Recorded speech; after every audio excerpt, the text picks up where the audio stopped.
Ya, oke. Jadi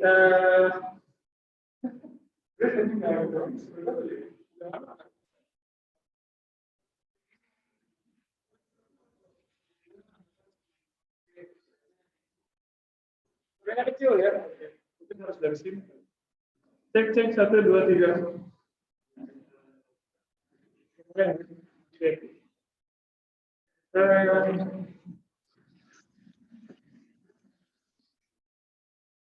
Di sini kali. Cek 1 2 3. Lumayan lah. Ya. Oke. Jelas, Sensei. Ya, terima kasih Raka. Ya. Baik. Selamat siang. Minasan konnichiwa. Assalamualaikum warahmatullahi wabarakatuh.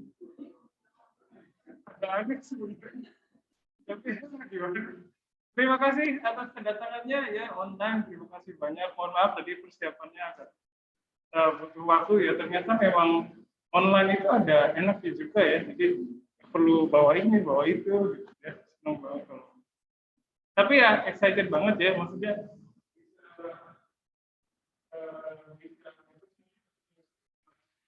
mahasiswa. Terus walaupun hari ini ada sebagian yang online ya, nggak apa-apa. Semoga bisa berjalan dengan lancar. Terus agendanya hari ini, pertama saya mau memastikan bahwa di tahap ini mahasiswa sudah memahami apa yang ingin kalian lakukan di semester depan. Dalam hal ini penulisan skripsi ya. Jadi sudah kalau Adam kan udah ngambil penulisan skripsi ya. Terus siapa lagi yang ngambil? Meli juga, Arya juga. Ya, kalau Meli saya juga kita udah sering bimbingan ya. Kalau Adam sendiri gimana?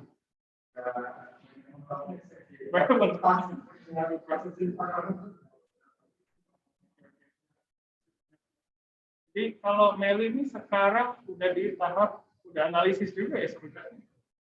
Udah analisis data, terus udah konsultasi juga berapa kali ya. Kalau yang Arya gimana Arya? Bab 2.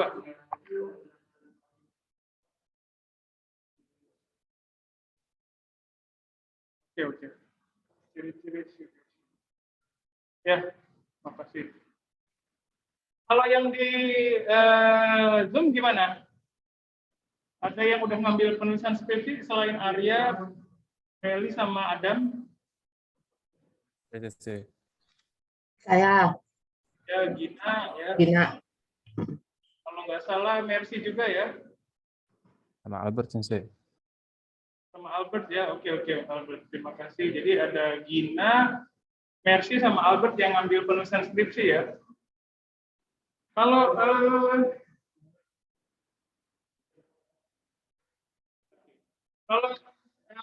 Mercy itu sering ngobrol juga sih sama saya ya. Jadi saya kurang lebih tahu perkembangannya. Kalau Albert gimana? Di bab 2 Sensei baru sekitar 8,5 halaman sih. Oke, di bab 2 ya. Berarti bab satunya udah oke berarti sama pembimbing satunya ya? Sebenarnya belum. Sebenarnya belum. Tapi katanya disuruh lanjut bab 2 aja dulu. Oh gitu. Ya. Hari ini bisa presentasi nggak, Albert?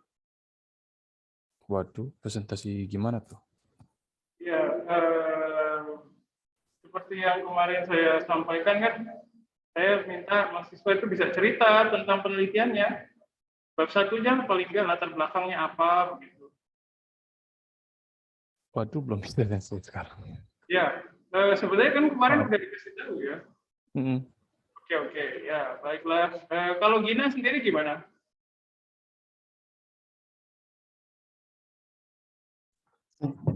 Maaf, halo. Ya. Penelitian saya terakhir itu kan terakhir saya itu soal tanya ke Sensei kan soal bikin bab 3-nya gimana. Nah sekarang udah mulai saya analisis dari jurnal-jurnal yang sudah tersedia yang udah saya kumpulin. Tapi belum dibikin kan kalau Sensei kan nyaraninnya kan dari general dulu. Halo, ini kok nggak kedengeran suaranya? Ini suara saya kedengeran ini. Kalau oke. Kan waktu itu Sensei bilangnya kalau model sensei itu nulisnya kan secara general dulu, baru makin menyempit kan. Ternyata saya kurang cocok kayaknya sensei pakai cara itu. Jadi saya di atas saya jelasin dulu secara rinci, baru ke belakangnya lebih general. Jadi itu sekalian lebih ke kesimpulannya sih, generalnya itu. Ya, makasih Gina atas keterangannya. Terus ada Haikal juga ngambil penulisan skripsi ya. Halo? Masih di mute tuh. Masih di mute. Haikal. Atau enggak ada orangnya. Artinya di mute.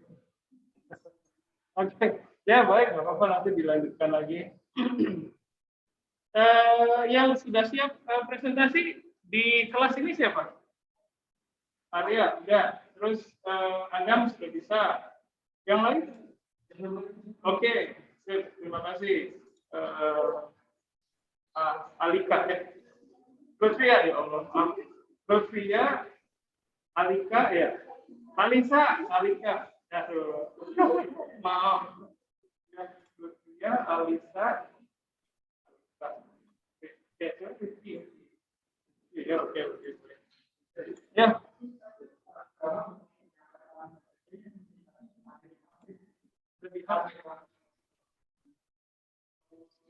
Kalau kirim ke WhatsApp saya bisa. Ya, kirim bisa. Ya. Oh, join di sini. Oke. Ya bisa juga gitu ya. Kalau punya presentasinya di sini gitu. Gak apa-apa gitu. Iya. Hebat. Ya, oke, baik. Coba dulu Arya dulu.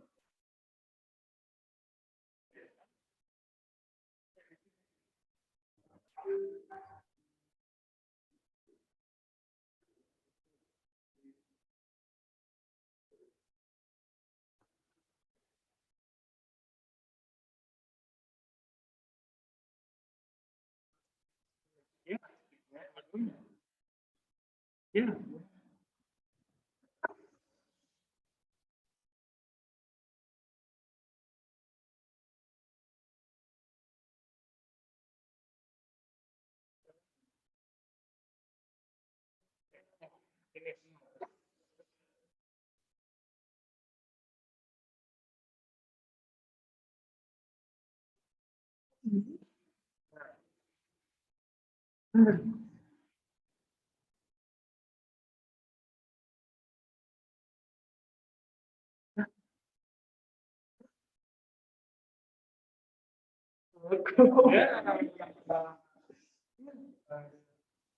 Ya, sama kamu bisa sih.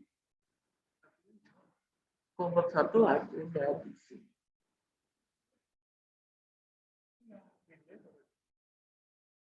Ini revisi sebelumnya. Itu presentasi ini ya.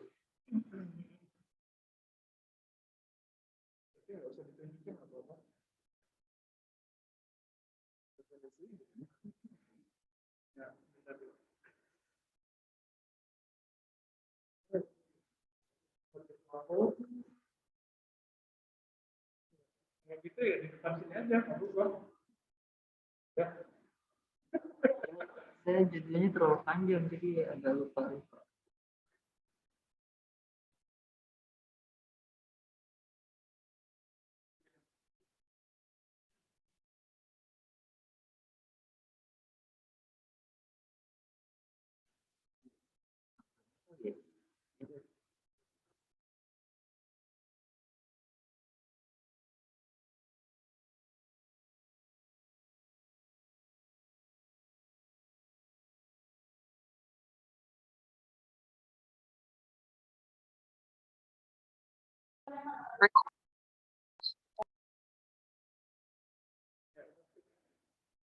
Ini udah tampil.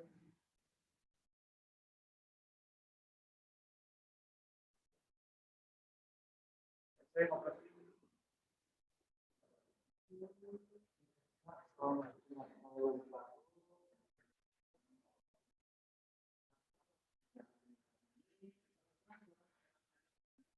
Halo.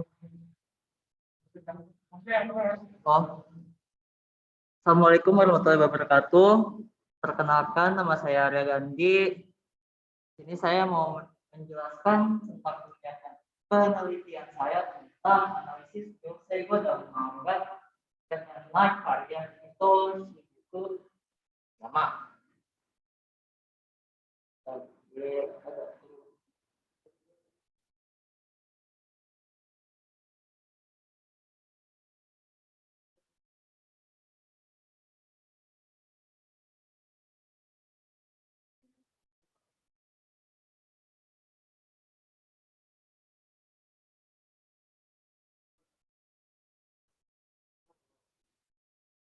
Saya mulai dari tentang survei survei jumlah pelajar di Indonesia tentang belajar bahasa Jepang, lalu ditambah lagi dengan di karya fiksi sering kita temukan berbagai macam cara bicara setiap karakter, itu disebut Jaguarigo. Jaguarigo itu adalah flow language, aturan bahasa atau apa ya, aturan bahasa atau penggunaan setiap karakternya itu menggambarkan setiap karakteristik karakternya sesuai dengan gender, usia, profesi, dan lain sebagainya. Itu tadi yang terbelakang. Lalu selanjutnya itu apa ya?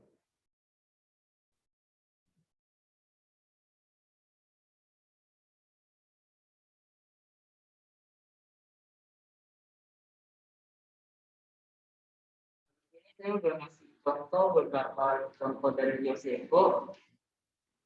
Pertama, Kashira itu paling sering kita temuin di manga atau di anime kan.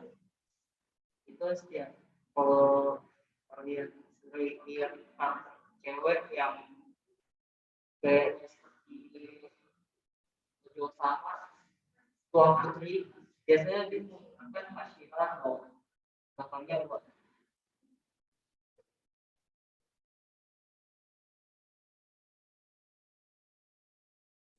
bawah ini.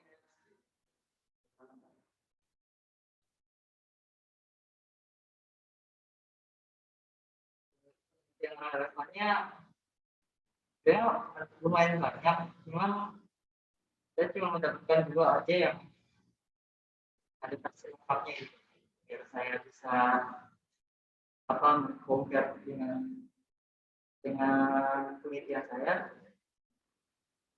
Yang untuk pertama ini tentang analisis yang keluar itu dalam animal Gintama. Ini dari skripsi dibuat oleh Jatuh Maulana, mahasiswa negeri Semarang tahun 2020. Yaitu dalam penelitiannya dia menjelaskan atau menjabarkan 7 jenis keluar itu di setiap 10 karakter yang ada di dalam tersebut. Beda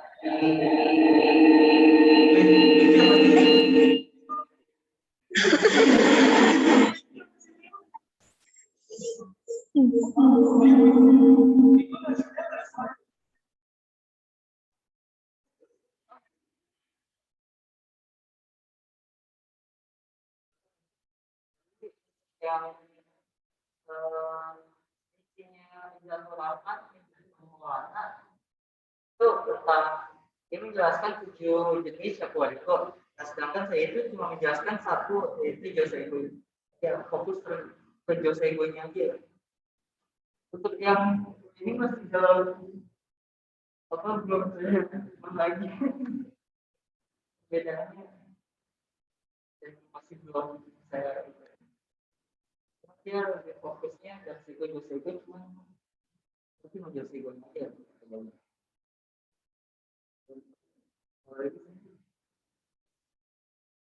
Identifikasi masalahnya yang pertama cara penggunaan Josego tersebut di dalam manga Bertenai. Lalu yang kedua makna Josego dalam manga bahasa Jepang Bertenai. Makna dari kalimat tersebut dari misalkan Sujoshi Wayone itu bermaknanya dalam suasana apa di dalam manga tersebut dipakainya apa. Terus kalimat Josego digunakan dalam manga dan enak bisa saling menggantikan. Ini maksudnya adalah apakah Sujoshi-nya Josego ini bisa digantikan dengan misalkan kalimat lain gitu. Misalkan contohnya lagi sih di atas tadi.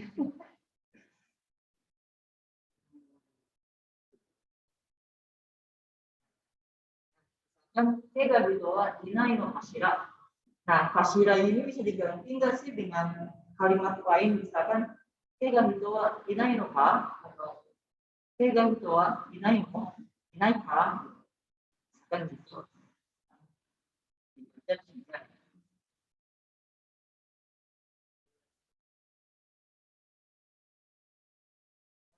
Rasa masalahnya seperti yang sudah dijabarkan di latar belakang tadi, saya khusus berfokus kepada Josego, penggunaan dan maknanya.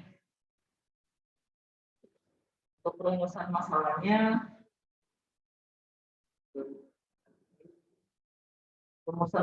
itu bagaimana bentuk penggunaan Josego yang terdapat di dalam manga Bertenai. Terus yang kedua, bagaimana dibalik Josego dalam Bertenai. Dan ketiga, kalimat Josego itu tersebut bisa digunakan, yang digunakan itu bisa digantikan dengan kalimat lain atau tidak. Tujuan penelitiannya itu untuk mengetahui bagaimana penggunaan Josego tersebut dalam Bertenai dan memberikan pengetahuan tentang yang keluarga khususnya itu Josego. Dan mengetahui apakah kalimat Josego tersebut bisa digantikan dengan kalimat lain atau tidak.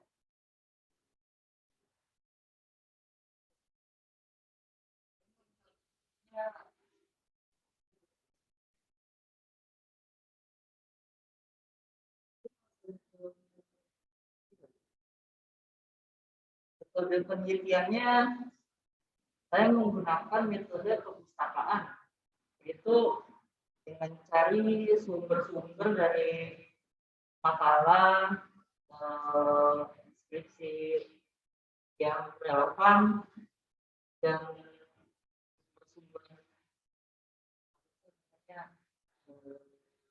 tentang dan salah satunya juga manga tersebut. Untuk pengumpulan penelitiannya itu kualitatif. Saya mempelajari dari setiap sumber, lalu saya simpulkan jadi satu dan saya tulis di skripsi saya.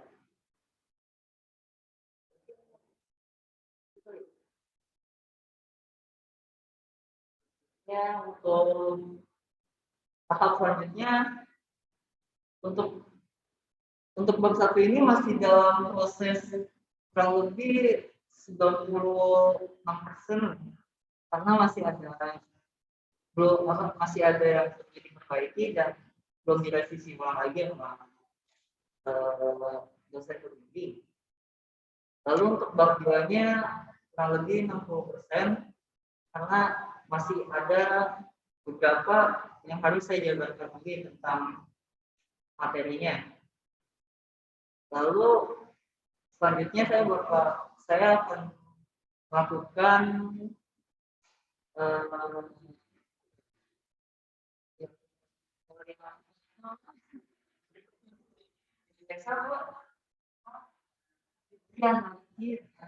kalimat-kalimat dari manga dan lain.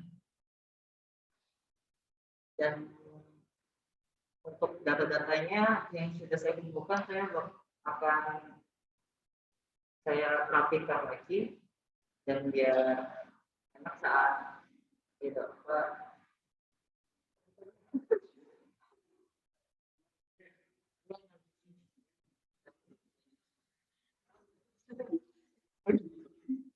Cukup gitu. Sampai situ aja. Jika ada pertanyaan,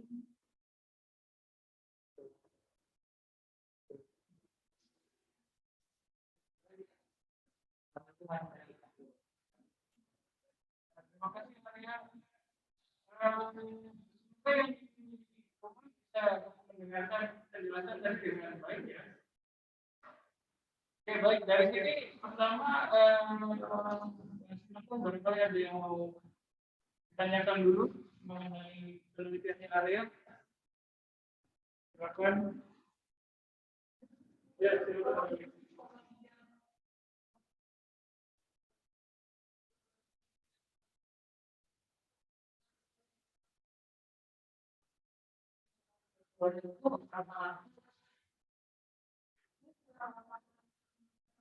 cara real time-nya di dunia nyata.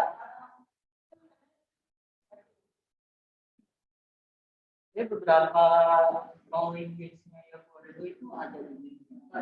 Salah satu itu bahasa Kansa ya. Tapi rata-rata kebanyakan itu dari fiksi. Terus juga ada juga di real time, kayak misalkan bahasa zaman dulu, kayak bahasa samurai. Samurai itu bahasa zaman dulu kan sekarang udah dipakai. Tapi di dalam manga atau anime itu kalau sudah dipakai. Gitu. Aku masih ada yang dipakai di real time, ada yang dipakai cuman untuk apa ya? Untuk bisa menggambarkan suasana di dalam cerita, maka digunakan yang biar bisa terasa dari pattern seperti itu.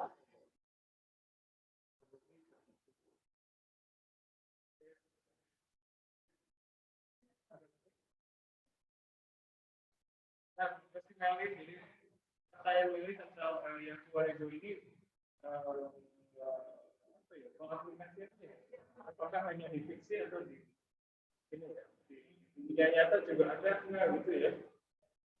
Pasti ya. Terus yang lain silakan ada lagi. Kebayang ya.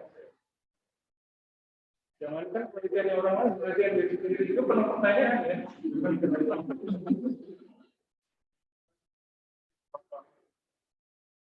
Yang jadi pertanyaan buat saya ini yang mengenai ini rumusan masalah yang ketiga ini. Ini Arya cara menilai bahwa ini bisa digantikan dengan yang lain, itu cara menilainya. Ada nggak parameternya? Itu kan berarti ada ininya ya. Ada orang yang ada satu sistem yang menilai itu oke atau enggak gitu kan ya. Itu jadi pertanyaan yang di dalam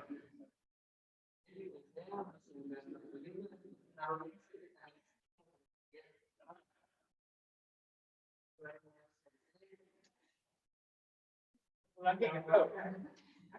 Di orientasi nambahin. Iya.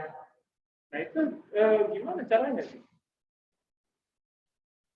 Kan misalnya gini, misalnya kita lagi neliti bahasa Betawi nih, bahasa Betawi ya misalnya.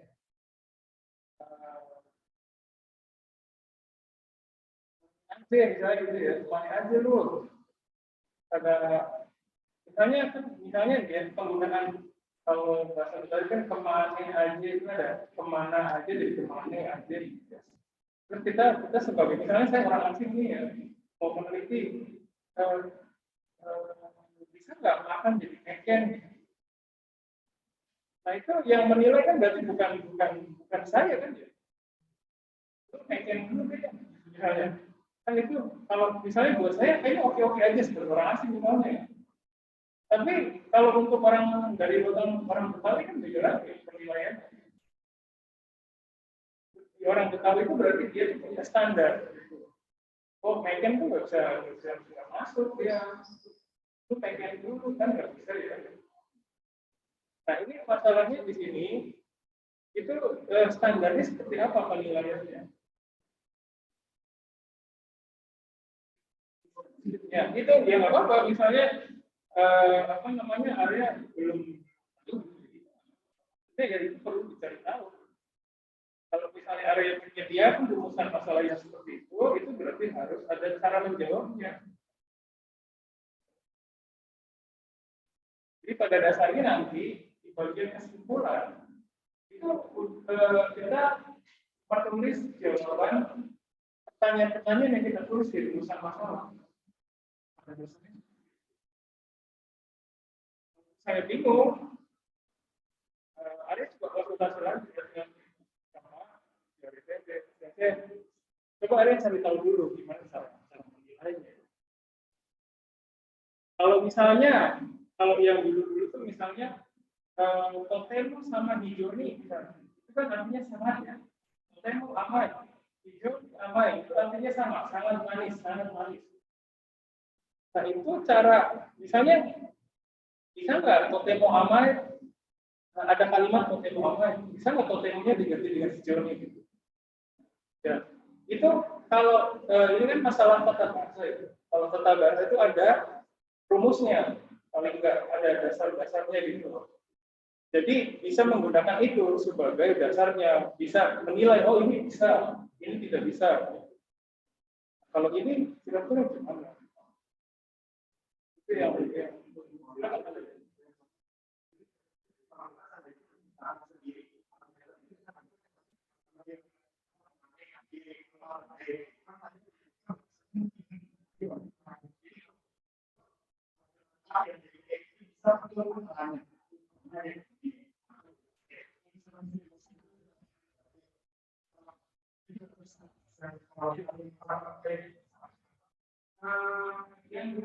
yang jadi parameternya sama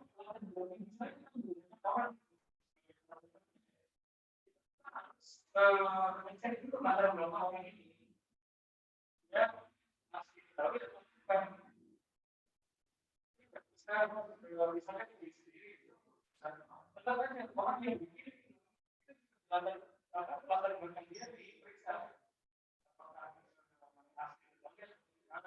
melakukan sudah tinggal di sini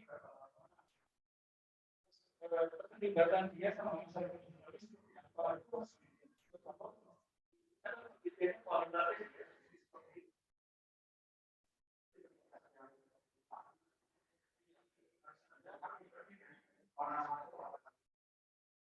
kalau mau ya lebih langsung dari itu salah satu alternatif ya. Makanya saya juga belum berpikiran selain itu bisa seperti apa itu saya juga belum tahu.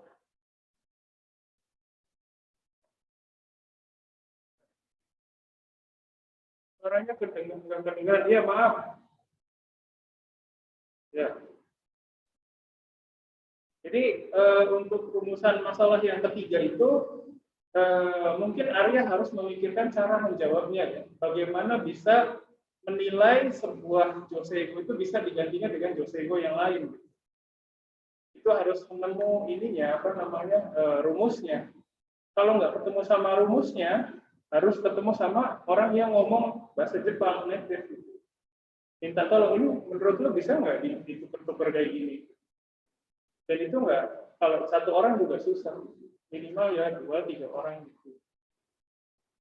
Paling nggak ada percobaan ke arah sana kalau memungkinkan. Kalau nggak memungkinkan ini ya harus dicoba konsultasikan gitu. Ya, paling nggak jadi tahu kan Arya ya. Pas presentasi itu jadi kadang bukan saya kalau tanya-tanya itu bukan mau menjatuhkan, tapi menemukan celah gitu. Ini kemungkinan harus dicari jawabannya. Jadi dengan presentasi seperti ini kita bisa menemukan celah mana yang harus kita tambah. Ada lagi?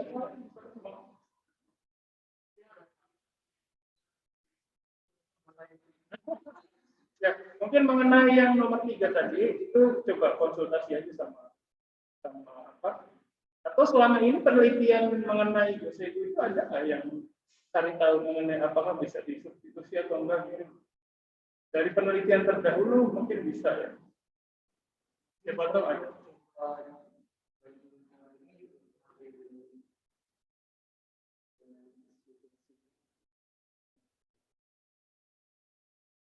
Itu paling nggak ada salah bisa ada alternatif satu cara ya, yaitu nanya sama pengajar. Ya. Ya, oke. Terima kasih Arief. Kita tunggu dulu.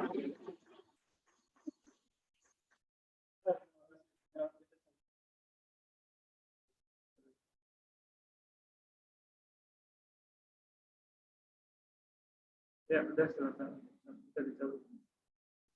Oh, iya. Ya.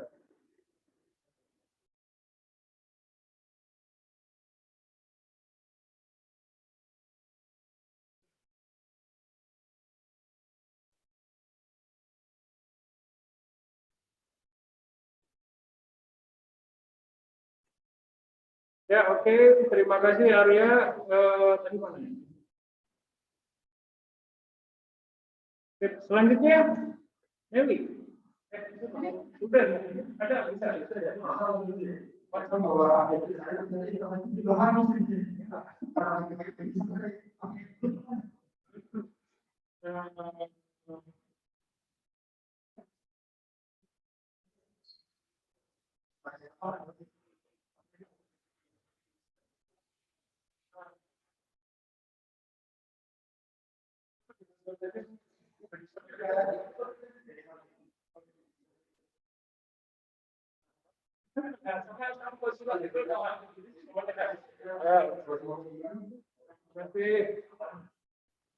Oke, kita lanjutkan dengan yang di internet dulu, yang di rumah ya.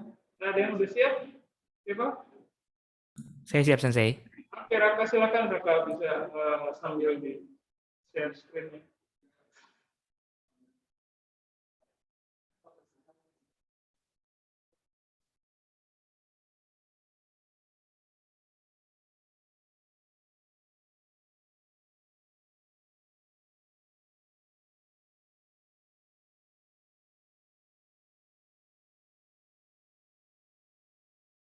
Sudah terlihat? Sudah. Ya. Selamat siang semuanya. Saya mau menjelaskan tentang bab 1 yang selama ini saya kerjakan dari judul perbedaan pitch aksen bahasa Jepang pembelajar bahasa Jepang di Universitas Dharma Persada dengan penutur asli bahasa Jepang.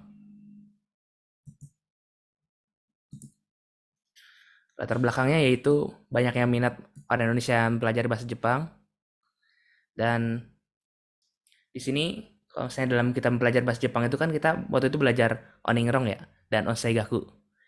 Nah, dalam Oningrong sendiri kan ada aksen, ada intonasi. Dan kalau misalnya kita lihat, kalau kita belajarin kan, kalau saya bahasa Jepang itu kan pitch aksen ya. Terus bagaimana kalau saya bahasa Indonesia gitu? Saya udah cari-cari untuk yang tentang ini tuh. Ada yang bilang apa? Bahasa Indonesia itu nggak ada aksennya sama sekali. Tapi begitu saya cari-cari lagi, banyak juga yang menjelaskan kalau misalnya bahasa Indonesia tuh memiliki aksen, yaitu stress aksen. Dan menurut beberapa penelitian, stress aksen Indonesia itu terletak di sebelum penghujung kalimat. Jadi di kata kedua sebelum ujung kalimat. Dan saya menulis untuk bab 1 ini juga karena saya merasa jangan-jangan orang Indonesia tuh akan mengalami kesulitan gitu kalau saya mempelajari bahasa Jepang. Ya, soalnya kan berbeda juga kan aksennya ya, bahasa Indonesia dan bahasa Jepang. Identifikasi masalahnya, banyaknya perdebatan mengenai aksen yang digunakan dalam bahasa Indonesia. Seperti yang tadi saya bilang, adanya kemungkinan orang Indonesia akan kesulitan dalam mempelajari bahasa Jepang, terutama aksen dan intonasi. adanya kemungkinan orang Indonesia telah menguasai aksen bahasa Jepang tapi tanpa menyadarinya sama sekali itu.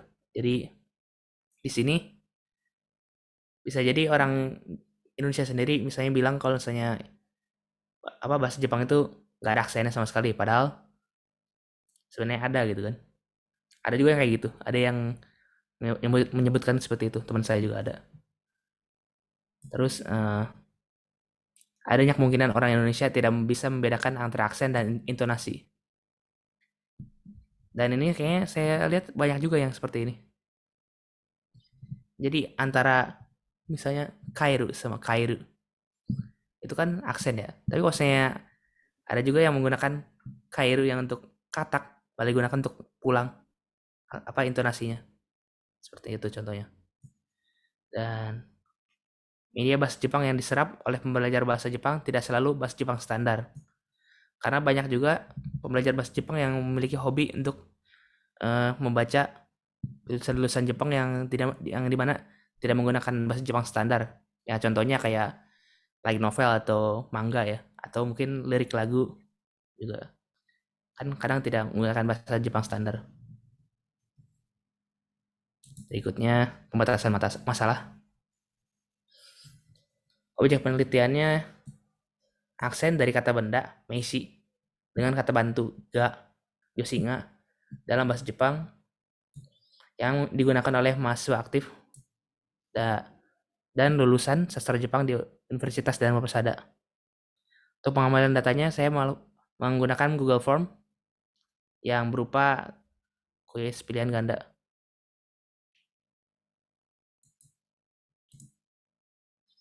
Dari yang saya tadi jabarkan untuk masalahnya, saya rumuskan jadi seperti ini. Apakah ada perbedaan yang signifikan dari aksen yang digunakan oleh pembelajar bahasa Jepang, penutur bahasa Jepang, jika dibandingkan dengan penutur asli bahasa Jepang? Yang kedua, apakah ada faktor lain yang menyebabkan adanya perbedaan aksen tersebut? Yang ketiga, apakah mahasiswa dari jurusan bahasa dan kebudayaan Jepang Universitas Dharma Persada memiliki metode belajar untuk mencegah terjadinya kesalahan dalam mempelajari aksen yang digunakan oleh penutur asli bahasa Jepang? Dan untuk metode penelitiannya, saya menggunakan metode kualitatif deskriptif. Dan untuk pengumpulan datanya, saya menggunakan Google Form yang berupa kuis dan pilihan ganda. Dan nanti hasilnya bisa dikumpulkan menggunakan Excel. Dan nanti bisa dibuat grafik. Dan untuk sumber, untuk yang bahasa Jepang, penutur asli bahasa Jepangnya, saya menggunakan buku kamus bahasa Jepang, dan untuk subjeknya dari mahasiswa yang aktif atau lulusan dari Dharma Persada.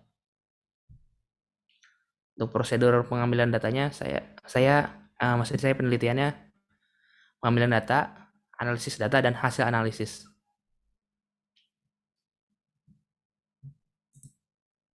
Dan untuk kemajuan saat ini, karena waktu itu pas awal semester, pas pertama kali awal pertemuan itu kan saya sempat pindah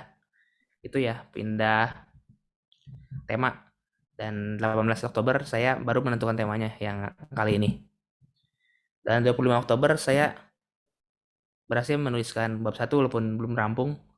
Dan saya kirimkan untuk di-review sama Pak Hari waktu itu. Dan 13 Desember akhirnya revisi pertama. Saya berdasarkan apa yang dikomentari oleh Hari Sensei, dan hari ini saya presentasi di sini. Ya.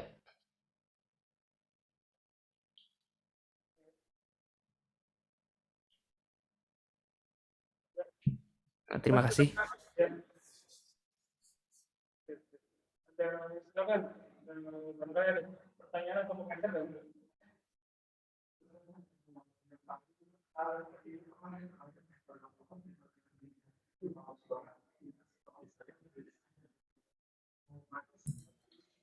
Maaf, tidak terdengar sama sekali dari sini.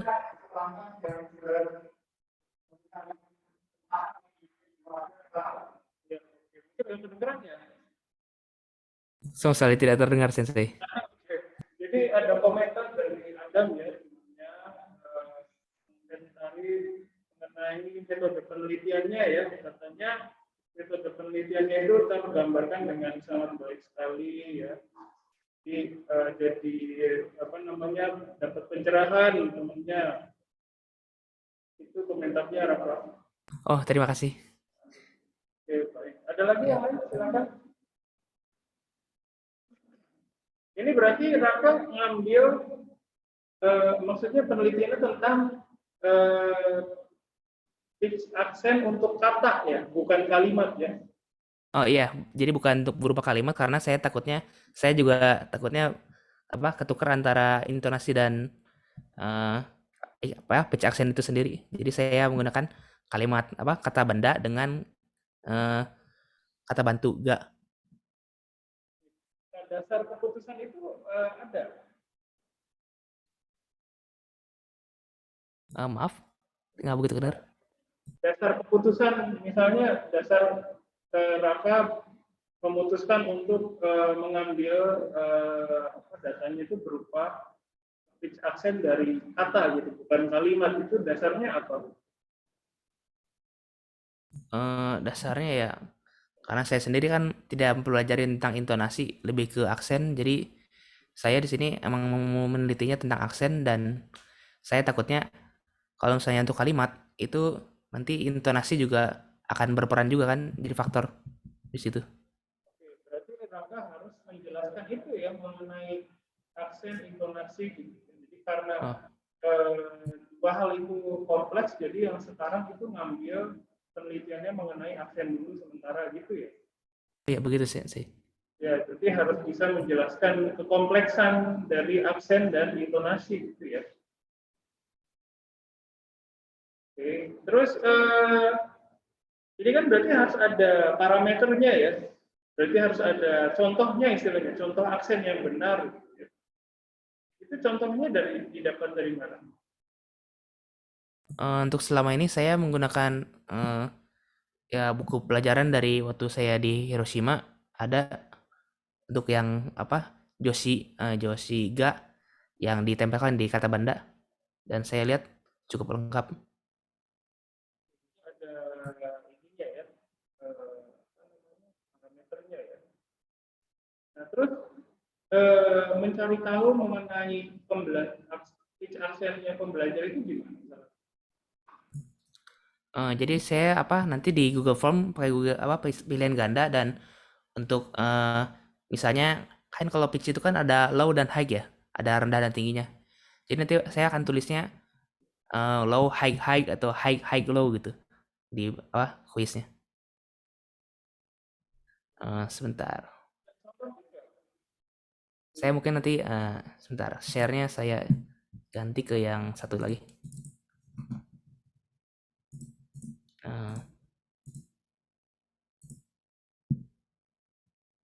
Jadi saya bikin sebenarnya waktu itu sebelum yang template itu saya udah bikin ya untuk ini.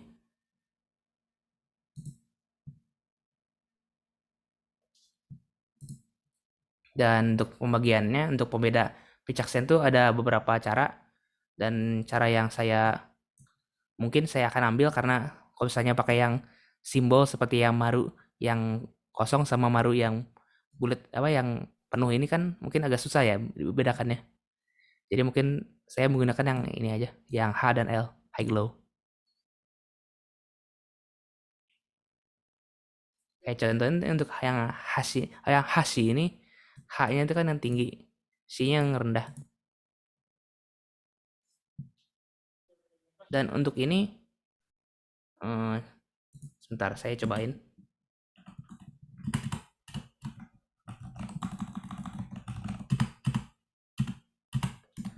Contohnya yang ini ya. Oh, yang ini itu kan sebenarnya harusnya tuh LH begini ya. Tapi kalau misalnya ini pakai Yoshi ga yang ini misalnya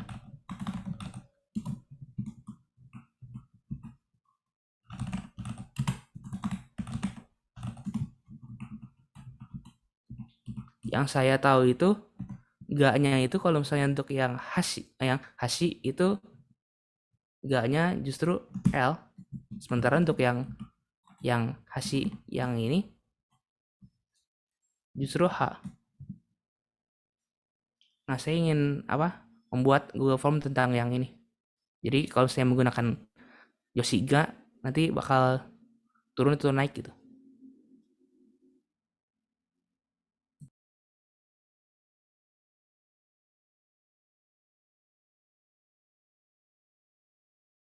Ya, oke, Raka. Terima kasih, Raka. Sebenarnya mengenai ini, itu dulu saya pernah membimbing mahasiswa kakak kelasnya namanya Dimas Maheswara. Saya pikir itu skripsinya ada di repository ya. Saya pikir ada kesamaan ini, apa namanya, jenis penelitiannya ya. Mohon dicek lagi nanti Rafa ya. Saya khawatir apa namanya, temanya itu sama. Namanya Sensei, ya. untuk itu apa mendingan saya lebih spesifik untuk temanya apa mendingan saya spesifikasi lagi apa? Misalnya jadinya analisis masalah penggunaan Yoshiga di dalam aksen bahasa Jepang gitu. Mendingan Rafa pelajari dulu punya Dimas Maheswara namanya. Dimas pakai DHIMAS gitu ya. Dimas Maheswara. Coba dipelajari dulu ya. Jadikan itu sebagai referensi. Nanti dari situ Raka siapa tahu kayaknya sih enggak sama sih, cuman temanya sama, cuman bagian yang ditelitinya mungkin beda. Nanti coba dilihat dulu ya Raka ya. Siap Sensei. Semoga udah ada di repository. Ya, jadi mungkin buat teman-temannya, sebenarnya kalau bahasa Jepang itu kan ada naiknya gitu.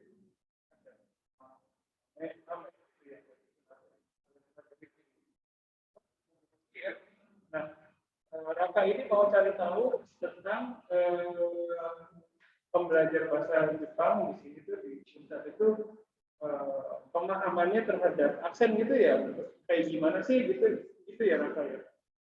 Ya Sensei. Nah dulu kakak kelasnya itu melakukan penelitian yang sama sejenis, yaitu mencari tahu orang Indonesia itu paham ke situ. Nah, dia menggunakan parameternya yaitu suaranya Naoaki Sensei, orang Jepang. Dia minta tolong sama Naoaki Sensei untuk merekam suaranya ketika dia membaca kalimat. Nah, terus dia juga minta ke orang Indonesia membaca kalimat yang sama. Jadi dilihat perbedaan intonasinya atau aksennya kayak gimana. Nah, itu yang dilakukan oleh Dimas. Tapi kalau Dimas itu berupa kalimat. Nah, kalau Raka ini berupa bagian yang lebih kecil dari kalimat. Sepenuhnya gitu ya Raka ya. Iya Sensei, cuma Messi aja. Kata-kata gitu. Jadi sebenarnya aksen bahasa Jepang itu ketika dia diceritakan sebagai sebuah kata, sama ketika kata itu ada di sebuah kalimat, itu akhirnya berubah. Jadi enggak sama. Makanya ini mungkin punya Raka masih bisa dijalankan, tapi mohon Raka mempelajari juga penelitiannya punya Dimas, ya. Siap Sensei. Ya. Dari temennya mungkin ada lagi. Sementara belum ada. Oke, baik. Ya, oke, terima kasih Raka. Sama-sama Sensei. Ya, oke, terima kasih. Ya, kita lanjutkan ke presentasi selanjutnya. Dan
Assalamualaikum warahmatullahi wabarakatuh. Ya, saya Bahrul Nuswati ingin mempresentasikan tentang perkembangan skripsi saya. Ini saya memilih judul ini sebenarnya sudah diganti 3 kali atau 4 kali, saya sampai lupa. Ini penggunaan konjungsi adversatif atau kontrastif dalam komik Neitantai Konai Seiki Matsuno Mojutoshi karya Goso Aoyama. Komik ini ada 3 chapter. Dia tuh saduran dari anime yang keluar dari tahun 2017 terus dikomikan di tahun 2020. Latar belakangnya itu saya memulai dari survei yang dikeluarkan oleh JLPT tentang kelulusan JLPT tersebut, dari tes tersebut itu cuma sekitar 36,1%. Yang itu membuktikan bahwa itu tidak sampai setengahnya, membuktikan bahwa bahasa Jepang itu termasuk bahasa yang sulit dipelajari di seluruh dunia. Lalu dari uraian tersebut itu ada dari menurut Sutedi, saya ambil pendapatnya bahwa dia berpendapat terjadinya kesalahan pembelajar dalam memahami pembelajaran bahasa Jepang itu disebabkan karena adanya perpindahan negatif dari bahasa ibu terhadap bahasa Jepang. Karena bahasa Jepang itu entah strukturnya, kosakatanya, dan macam-macamnya itu berbeda sekali dengan bahasa Jepang, dan itu yang menyebabkan terjadinya kesalahan dalam memahami bahasa Jepang. Dari uraian tersebut, akhirnya saya tertarik untuk meneliti kelas kata konjungsi. Yang itu konjungsi itu di Jepang itu ada banyak, ada tenkam, setsujokushi, dan sebagainya. Saya bahas di sini konjungsi adversatif atau gyakusetsu kalau dalam bahasa Jepang. Lalu untuk identifikasi masalahnya itu karena saya pikir dalam setsujokushi itu untuk gyakusetsunya aja ada banyak, entah itu kayak contohnya seperti Shorinis demo, naga, dan itu punya arti sama tapi penggunaan berbeda dan makna yang disampaikannya pun ada yang berbeda. Maka dari itu saya ingin mencoba mengidentifikasikan masalah tersebut. Lalu untuk pembatasan masalahnya itu hanya ada yang di dalam komik yang memiliki konjungsi bermakna berlawanan, bertentangan dan sebagainya. Hanya sebatas itu aja. Untuk metode penelitiannya saya sepertinya agak malu untuk menceritakannya karena tadi saya melihat punya tangkap agak semak, itu saya jadi nggak usah deh metodologi saya. Untuk rumusan masalahnya ini juga sudah dirubah 3 kali. Pertama itu saya bahas struktur dan makna. Terus karena dipikir membahas makna aja itu pasti akan membahas struktur, Juaria Sensei berpikir untuk mencoba seperti ayat tentang bisa menggantikan atau tidak. Nah, karena keterbatasan waktu saya pikir saya nggak bisa gitu. Jadi saya membahas kemarin ini berbicara sama Juaria Sensei itu tentang penggunaan. Penggunaannya di sini untuk bahasa lisan atau bahasa tulisan. Dan teorinya sudah ada di bab 2. Jadi saya ambil 2 untuk masalah ini. Itu tentang penggunaan dari segi bahasa lisan atau tulisan, dan yang keduanya struktur dan makna. Lalu untuk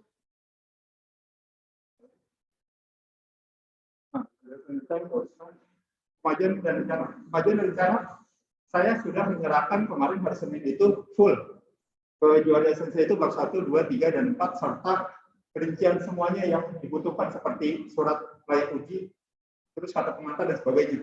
Tinggal yang belum itu abstraksi bahasa Jepang, karena abstraknya belum dicek sama Juaria Sensei. Ya semoga aja aman. Saya seperti itu. Terus rencana selanjutnya, minggu ini saya berencana untuk membuat abstraksi bahasa Jepang walau belum disetujui. Soalnya saya berpikir walaupun salah masih bisa direvisi. Karena kalau saya belum mengerjakan saya nggak akan tahu menerjemahkan ke bahasa Jepang itu baik atau enggak. Jadi saya mulai dari sekarang sambil menunggu bimbingan dari Juaria Sensei. Apakah oke atau tidak? Apakah ada yang dirubah atau tidak? Tapi kemarin sempat agak sedikit euforia karena Juaria Sensei, mungkin kamu bisa sidang. Tapi saya di satu sisi masih berpikir kayaknya nggak mungkin, masih belum yakin. Seperti yang tadi saya bilang, mau sebagus apapun peneliti pemula itu pasti banyak kesalahan. Itu yang membuat saya jadi tidak yakin. Ya, terima kasih. Untuk yang bawah ini saya curhatan atau rangkuman dari pembelajaran yang saya ajarkan. Jadi omongan saya yang tahun ini saya langsung terus yang saya alami aja sih.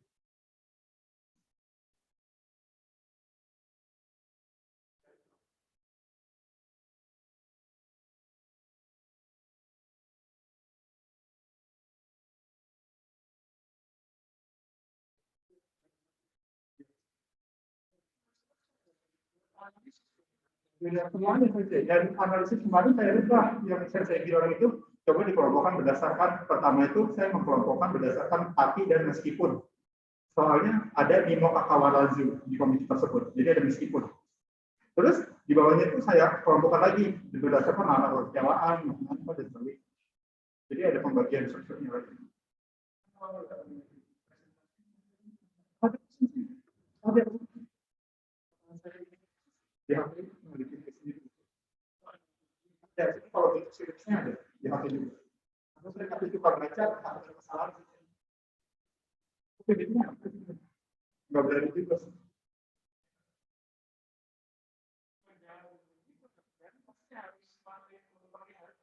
Ya, tapi jadi ada ini sebenarnya karena waktunya ada keterbatasan nih. Saya juga bikin apa PPT ini tuh baru kemarin sih. Dan itu juga saya sambil membuat PPT untuk UAS TIK. Jadi membagi waktunya belum sempat untuk yang full semuanya. Mohon maaf ya.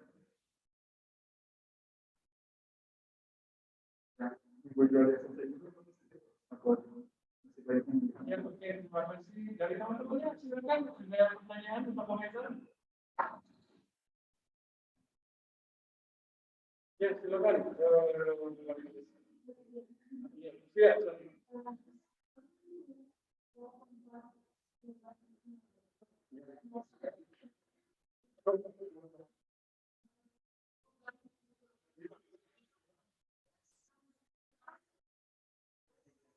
sebenarnya kalau saya pikir begini ya, sama ini perusahaan buat diri saya gitu loh. Saat ini pun saya yakin juara selesai lebih baik, jauh lebih baik dibanding saya gitu. Jadi yang juara selesai utara itu pasti buat kesempatan saya sidang gitu. Jadi kembali ke kata-katanya, terus di kata-kata yang ada di subbab latar belakang sebagai itu.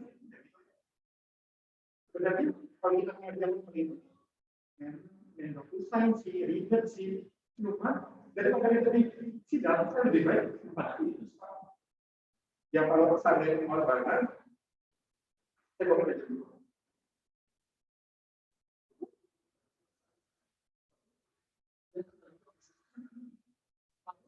Saya lebih malas lagi, harus banyak pikirannya. Saya pikir kalau seandainya ada yang sidang pun setidaknya tinggal menambah sedikit. Saya langsung dari kerja.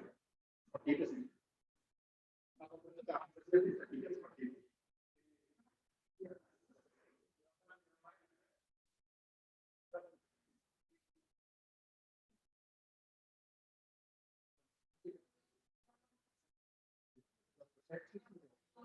Enggak, ini yang ada di dalam dokumennya.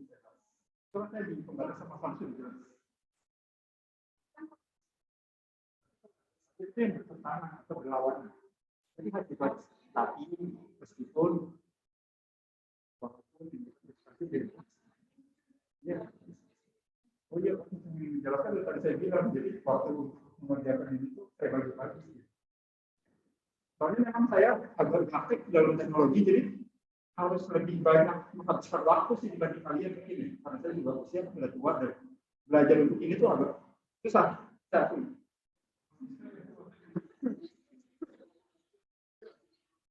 agak gimana gitu kan orang kalau masih beda-beda. Saya sama teknologi itu ya. Kalau yang mau kewajiban ya harus belajar, tapi kalau nggak perlu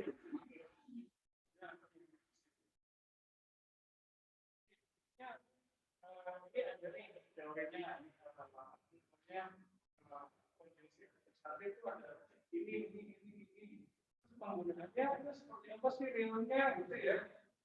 Ada pilihannya lewat komik. Sebenarnya realnya penggunaan konjungsi ini kayak gimana sih? Ada pilihannya lewat komik. Ekonomi di hasilnya kan penggunaannya ternyata paling banyak tuh penggunaan konjungsi yang mana gitu ya. Pertama itu dulu. Terus nanti melihat lebih rinci lagi.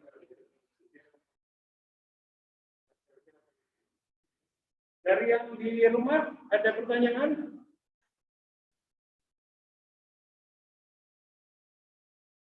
Oke, belum ada. Terima kasih kalau bisa ada ya. Tepuk tangan dulu Bapak Ibu.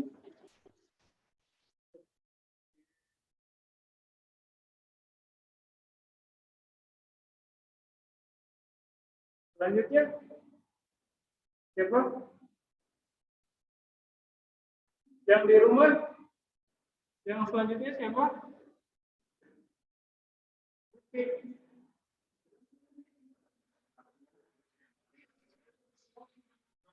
Jadi gini. Dan saya nggak pakai template, boleh nggak Boleh. PPT-nya? Halo? Sensei, kok nggak kedengeran? Ya, bisa silakan. Oh iya, bentar ya. Sambil kita ya. Jadi, kalau misalnya kita nggak menunjukkan ke orang, itu kita sulit mendapatkan masukan.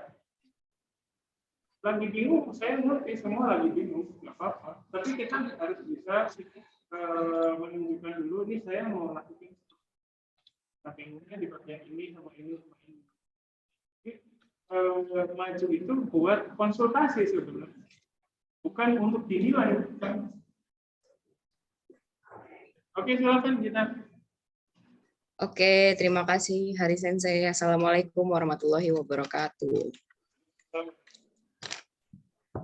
Di sini saya Gina Sabrina akan menjelaskan apa aja sih yang saya bahas di skripsi saya, terutama di bab 1, karena di bab 1 itu adalah titik awal bagaimana kita bisa melanjutkan skripsi kita.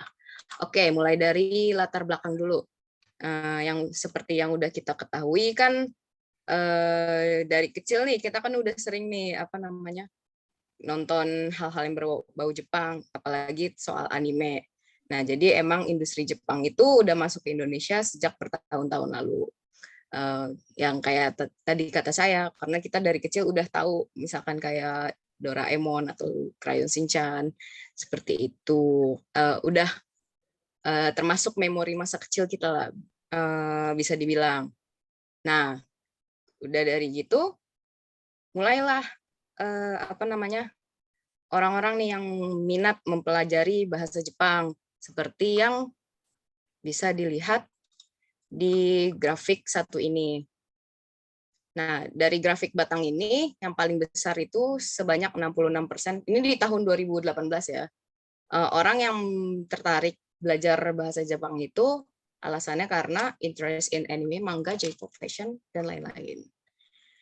Ini menurut grafik dari survei Japan Foundation. Nah, tapi jumlah pembelajar bahasa Jepang di Indonesia itu nggak sebanding dengan tenaga pengajar yang tersedia. Nah, itu masih di survei yang sama.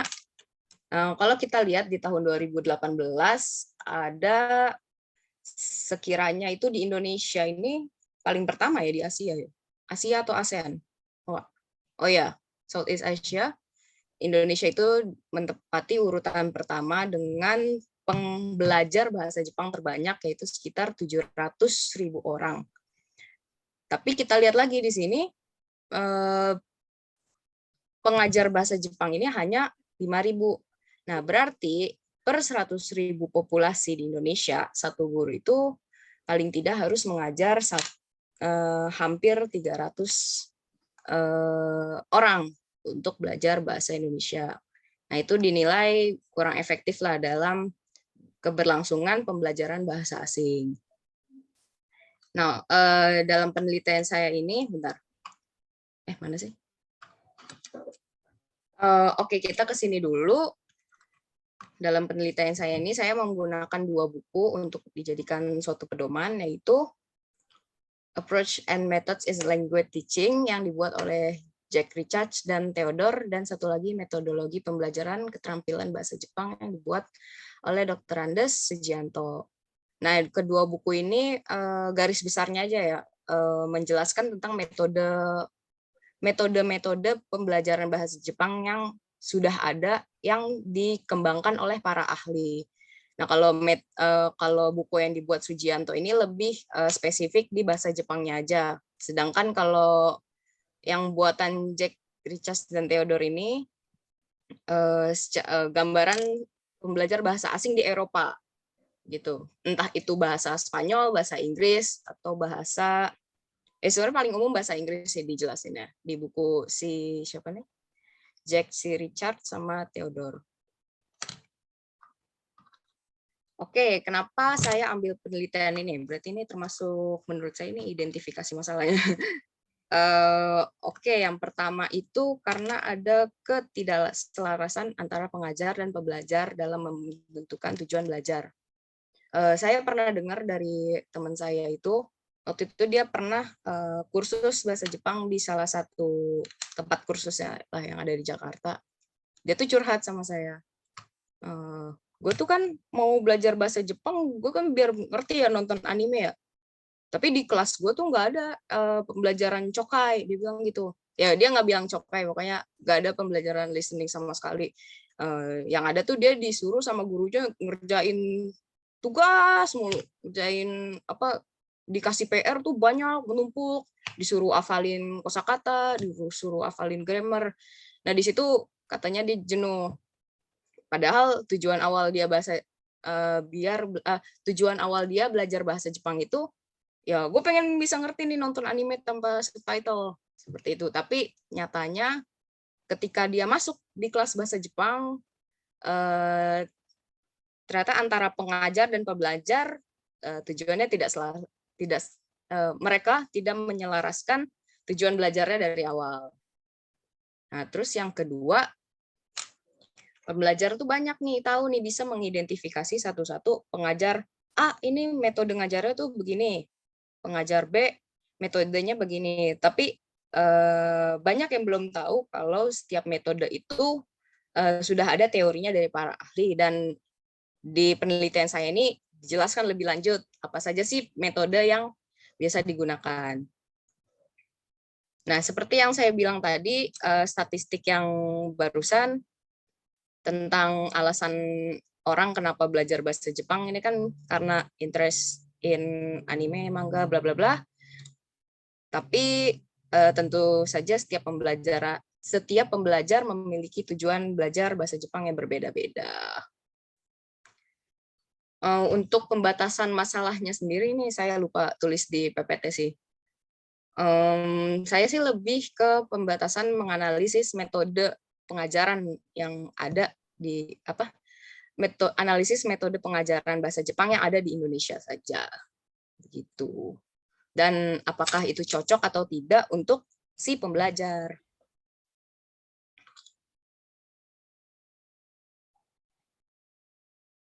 Oke, ini yang dibahas, yang saya bahas di dalam skripsi saya ini, yang pertama tentu saja metode pembelajaran bahasa asing, terus menganalisis metode pembelajaran bahasa Jepang di Indonesia, dan yang ketiga proses berjalannya kegiatan belajar mengajar dengan metode tersebut.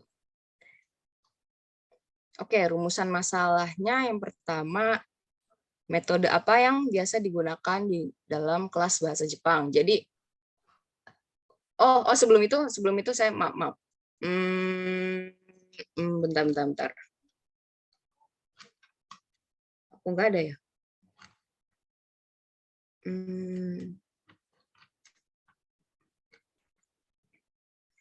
Ini sebelum itu saya mau menjelasin soal metode penelitian saya. Aduh, masih kurang banget ininya.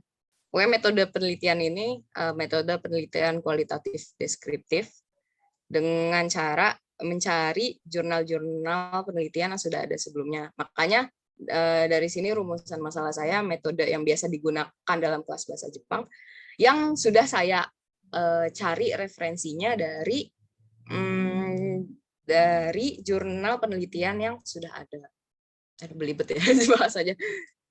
Nah, terus yang kedua, bagaimana bentuk penelitian, proses bentuk penelitiannya itu seperti apa? Apakah observasikah atau wawancarakah atau menyebarkan angketkah? Nah, itu dibahas di skripsi saya ini.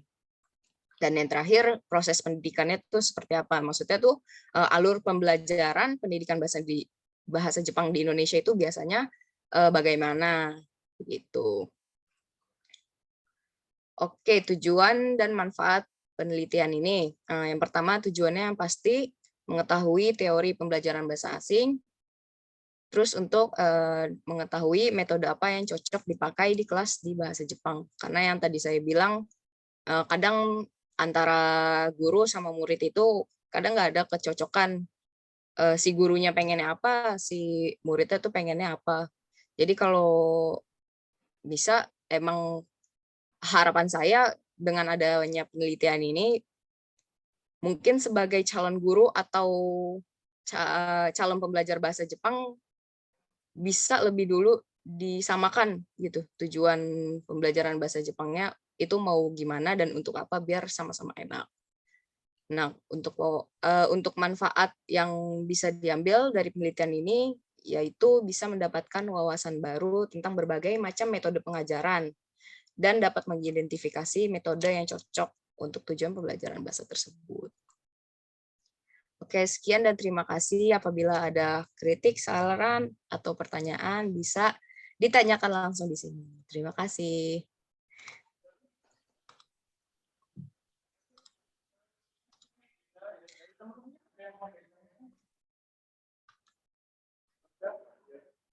Oke, Gina, makasih banyak. Oh iya, Sensei. Tadi mau lihat PPT-nya sebenarnya.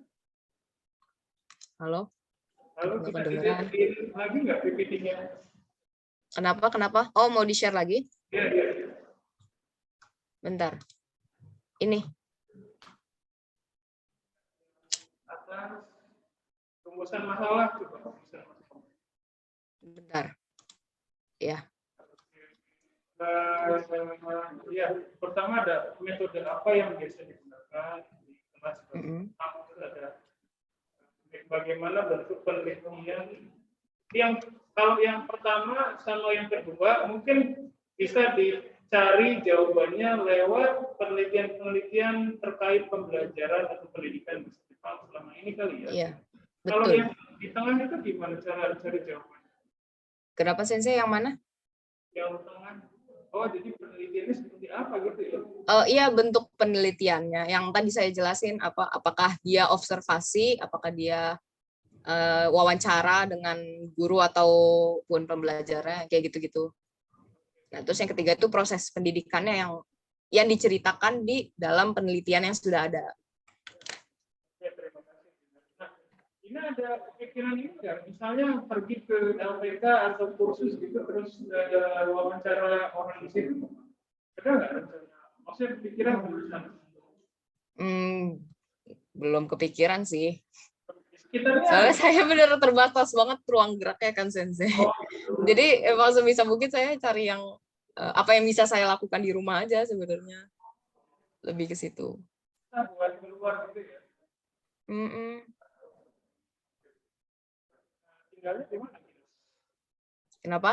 Tinggalnya di mana? Dekat kampus kok. Dekat kampus. Ya.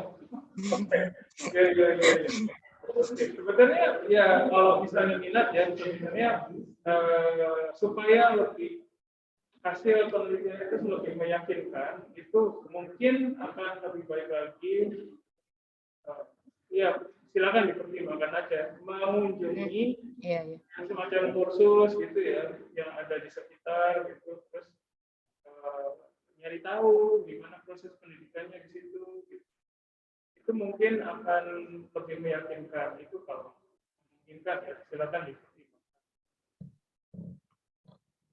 Ya, itu aja sih Gina. Oh iya Sensei, terima kasih banyak.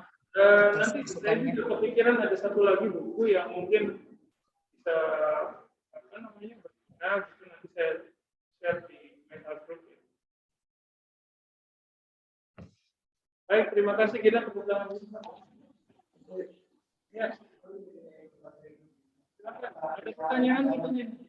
Oh iya, silakan. Udah kedengeran nanti saya sampaikan. Ada pertanyaan dari Adam. Katanya, oh iya. apakah Gina berminat menjadi guru bahasa Jepang? apakah Ginam berminat menjadi? Guru bahasa Jepang. Oh, berminat sekali. Alasannya apa? Bismillah. Kenapa? Alasannya apa katanya? Oh, pertama emang dari dulu saya suka ngajarin orang lah bisa dibilang. Nah, terus saya merasa jadi memberikan ilmu itu kan gak rugi ya sebenarnya. Dan itu termasuk pahala yang nggak akan terputus lah. Yaitu soal religion reason.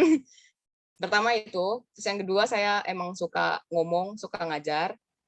Terus yang ketiga, apalagi ditambah dengan survei yang ada di Japan Foundation. Kita lihat sendiri guru bahasa Jepang ada berapa di Indonesia. Itu makin memantik saya lah untuk menjadi guru, insya Allah. Kemarin ada ya, makasih kita. Saya mau bertanya. Makasih Adam. Kenapa? Boleh bertanya? Saya? Ya. Boleh. Menurut Gina sendiri, udah ada gambaran nggak untuk jumlah pengajar bahasa Jepang, jumlah ideal untuk jumlah ideal siswanya untuk mengajar bahasa Jepang tuh rasionya segimana sih? Antara pengajar dan pembelajar? Apakah menurut saya sendiri atau gimana nih? Iya, itu gambaran aja, nggak usah yang hasilnya. Oh, kalau saya pribadi ya lebih suka sih kelas kecil sebenarnya. Maksudnya pertama lebih intens kan, cara belajarnya, terus nggak banyak berisik. Ya standar lah, standar keinginan orang lah. Emang pengennya nuansa yang sepi, terus suasana kelasnya juga santai tapi masuk gitu loh materinya. Lebih jadi kayak kelas LPK ya? Sama kayak kelas emang kelas LPK sepi ya? Aku nggak tahu sih. LPK sih lumayan sepi ya, saya inget. Oh gitu. 15 orangan, 10 orang. Belum pernah masuk LPK semuanya. Nggak tahu jadinya. Oke, makasih Raka.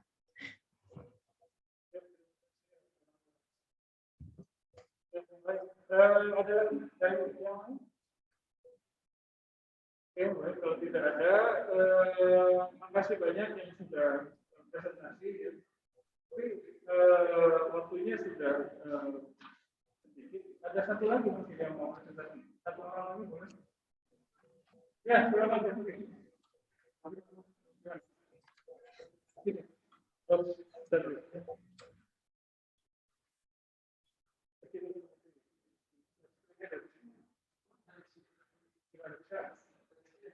Iya, maksudnya dari situ. Silakan.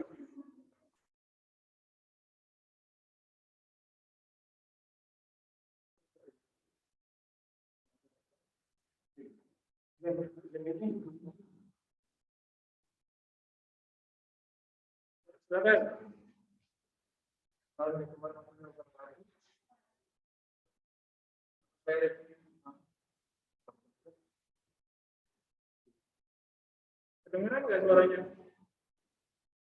Halo. Halo, suaranya halo. Nggak kedengeran? Atau belum mulai? Halo. Oh, di mute.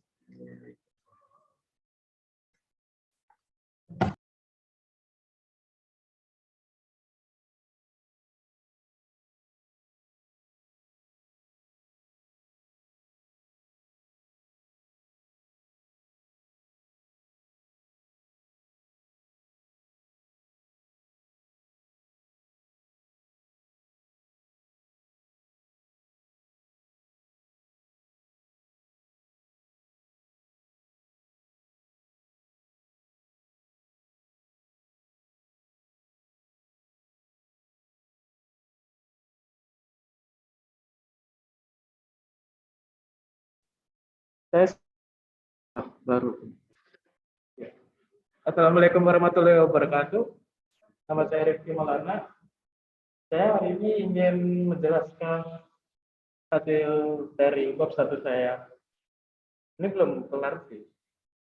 Yang pertama, judulnya itu analisis fungsi dan makna Fujoshi yang terdapat dalam Genshin Impact. Nah,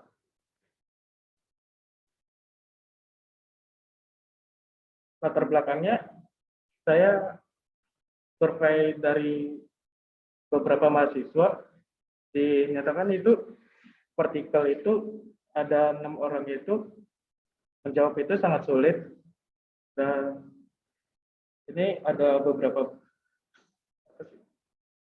diagram yang saya bikin, yaitu 21 orang itu menyatakan sulit dan 7 orang siswa itu menyatakan vertikal itu mudah. Nah, alasannya vertikal itu susah itu karena satu, vertikal dalam bahasa Jepang kan banyak. Nah, yang kedua, fungsi dan makna cara pemakaiannya dalam vertikal itu di dalam bahasa Jepang kan juga banyak. Dan ya, dan lain-lain. Dan identifikasi masalahnya tuh saya melihat dari alasan dari survei saya itu penggunaan Joshi itu dan maknanya itu sulit, dan jadi itu.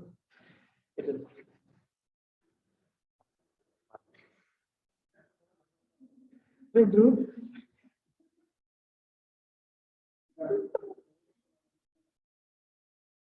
Saya pembatasannya itu terdapat, saya hanya membatasi dalam Joshi saja, dan juga saya membatasi dalam game Genshin Impact, dan saya juga membatasi penelitian saya itu di dalam map itu cuma ada map Mondstadt dan di web, dan metode penelitian yang saya gunakan yaitu metode deskriptif dengan pendekatan kualitatif. Langkah-langkahnya itu saya mengumpulkan data berupa dialog dan mengumpulkan teori dan definisi mengenai Joshi dan lain-lain. Oke, saya masih mencari sumber lain juga buat mengubah latar belakang dan mengambil kutipan-kutipan. Rencananya saya masih bingung juga.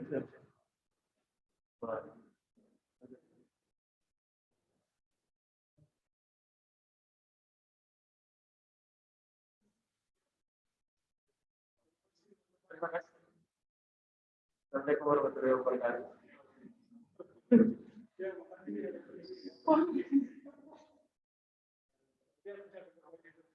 banyak. Ya, jadi tentang studio kita dong. Ya.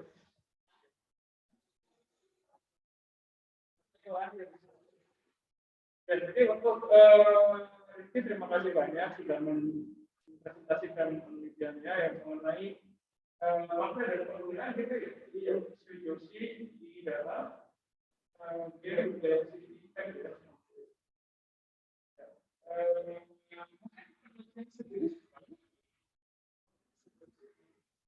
Oke gitu ya, di dalam game juga ada, di dalam game juga ada.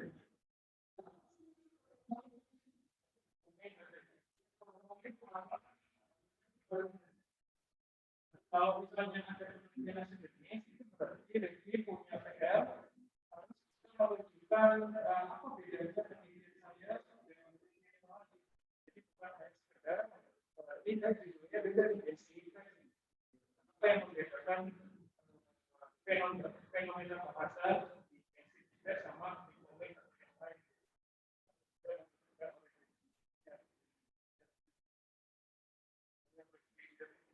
Karena waktunya juga sangat banyak. Dari teman-temannya ada yang mau ditanya itu?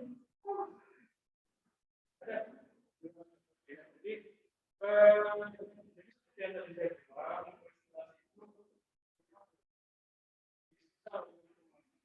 bilang, berita kayak sedikit juga ya sambil duduk di situ.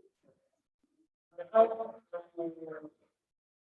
ya mungkin saja bisa jadi grogi gitu ya.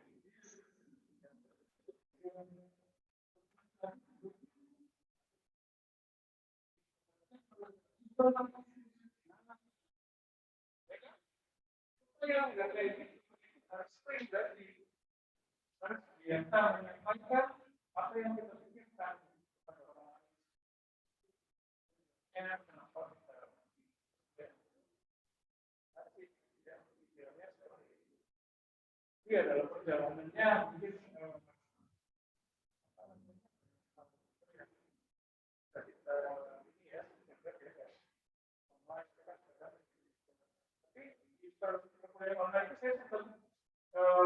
udah sebenarnya udah kalian udah sempat belajar sedikit kan ya kayak ngobrol ini sebenarnya kayak gini kayak gitu terus dia kita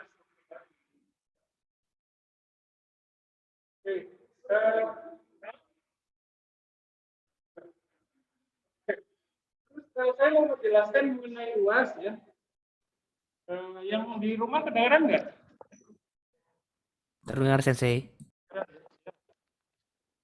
Oke, ya baik. Jadi gini, pertama saya mengharapkan output berupa bab 1. Itu udah pernah saya sampaikan dari awal ya, targetnya memang sama itu. Terus yang kedua, saya berharap mendapatkan output juga berupa presentasi dari mahasiswa. Tuh. Nah, ini menurut kalian bagaimana? Apakah itu bisa kalian bisa ikhlas menjalankan itu atau gimana? Silakan bisa. Kenapa? Belum tahu. Ada kemungkinan online lagi. Ya. Iya, pakai seperti biasa, seperti yang kemarin. Iya.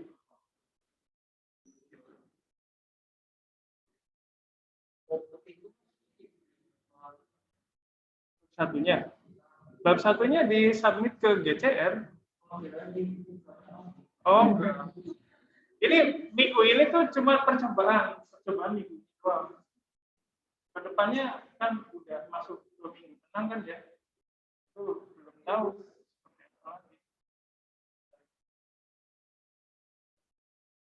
UASnya masih online. Ya, belum ada pembicaraan lagi. Jadi hari ini kan mulai nih di Fakultas Bahasa dan Budaya ya. Jadi sampai hari Jumat itu dilihat gimana progresnya. Kalau positif ya kita lanjutkan mungkin. Tapi belum tahu dari universitas seperti apa. Yang di rumah bagaimana dengan UAS seperti itu? Gimana Sensei? Maaf, baru balik dari kamar mandi. Oke. Ya, baik. Komen. Oke, UASnya itu saya mengharapkan output dua output. Yang pertama berupa bab 1 disubmit ke Google Classroom. Terus yang kedua berupa presentasi bab 1-nya. Presentasinya dilakukan secara online di Zoom. Jadi kita kayak tadi gitu, Pak? Betul, kayak tadi. Oh. Kira-kira, Jadi ini seminarnya ya, Sensei? Oke. Ya, apa? Apakah ini seminar proposal? Kira-kira gimana? Silakan. Sensei, saya ingin bertanya. Saya Mercy. Ya, silakan, Mercy. Sensei, saya punya bab 1 kan sudah itu bercampur dengan bab 2, bab 3. Jadi kalau misalnya di copy itu apa ya, datanya geser-geser. Jadi waktu dikumpul ke GCR mungkin apa ya, agak sulit kalau cuma bab 1, bagaimana ya? Iya, nggak apa-apa. Kalau yang sudah maju sampai bab 2, bab 3, bab 4 bahkan ya, itu silakan kumpulkan semuanya. Jadi Jadi gini, kalau yang di momen di tahap ini hanya bisa sampai bab 1, itu silakan kumpulkan bab 1-nya. Kalau mahasiswa yang sudah menulis sampai jauh, silakan kumpulkan sampai yang paling terakhir, yang paling terbaru aja. Baiklah, Sensei. Sensei, kumpulinnya dalam bentuk Word atau PDF? Word aja. Baiklah, Sensei. Enggak PDF aja, Sensei. PDF. Takut berantakan tahu. Beda format sama Word yang ada Sensei punya, takutnya. Tapi kalau PDF itu saya Nggak bisa komen ya? komentar, iya. Iya sih. Nggak apa-apa, formatnya nggak saya lihat. Oke. Ya. Sip, sip, sip. Ada lagi? Yang lain silakan. Ya. PPT-nya kirim aja. Iya, ke saya, nanti saya yang share. Gimana kira-kira? Bisa? Bisa ya? Oke. Kenapa ya? Iya, saya tahu. Ya. Tapi tentunya, tapi tentunya harus dengan lebih jelas. Awalnya kan tadi banyak yang mungkin masih malu-malu ya. Mulainya gimana, mengakhirinya bagaimana, itu harus lebih tegas lagi. Selamat siang teman-teman. Hari ini saya akan mempresentasikan mengenai bla bla bla. Terus terakhir, demikian presentasi dari saya. Sekian, terima kasih. Ya. Paling nggak ujung sama idenya akan kelihatan gitu ya. Ya. Ya, jadwalnya sih pada dasarnya mengikuti jadwal luas ya. Pilihannya ya. Nanti kita tentuin di WhatsApp grup aja.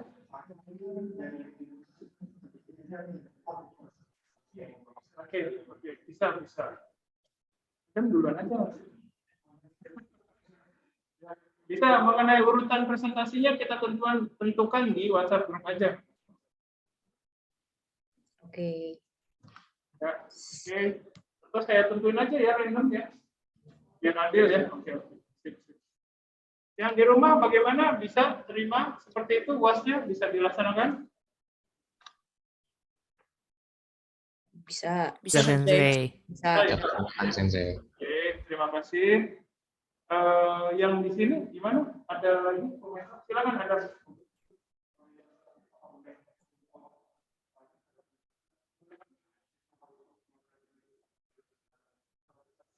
Oh, dia harus stay. Harus lihat sampai sama temennya. Oke, ada lagi?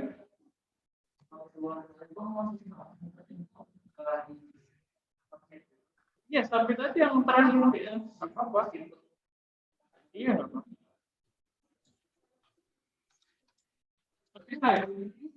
nggak apa-apa. Submit aja semuanya. Pokoknya untuk submit file bab 1 dan bab lainnya itu bisa mengikuti kondisi yang kalian miliki. Misalnya bab 1-nya sama bab 2-nya terpisah Sensei, itu nggak apa-apa. Silakan kumpulkan terpisah. Kalau udah disatuin Sensei itu juga nggak apa-apa. Yang penting saya bisa melihat hasil kerja kalian. Bentuknya saya bisa menyesuaikan. Oke, baik. Ada lagi? Baik, kalau tidak ada lagi, sebelum pulang ini saya bisa tolong diisi.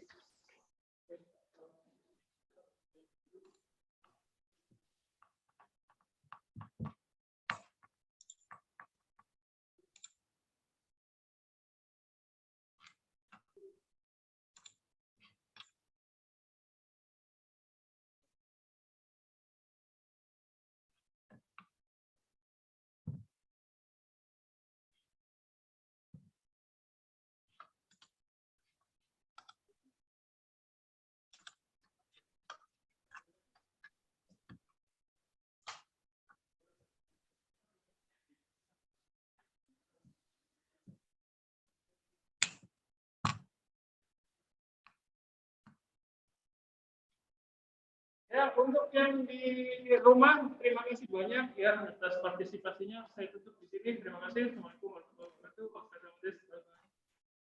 Bye-bye, Sensei. Arigatou gozaimasu. Arigatou gozaimasu, Sensei. Terima kasih, Terima kasih Sensei. Terima kasih.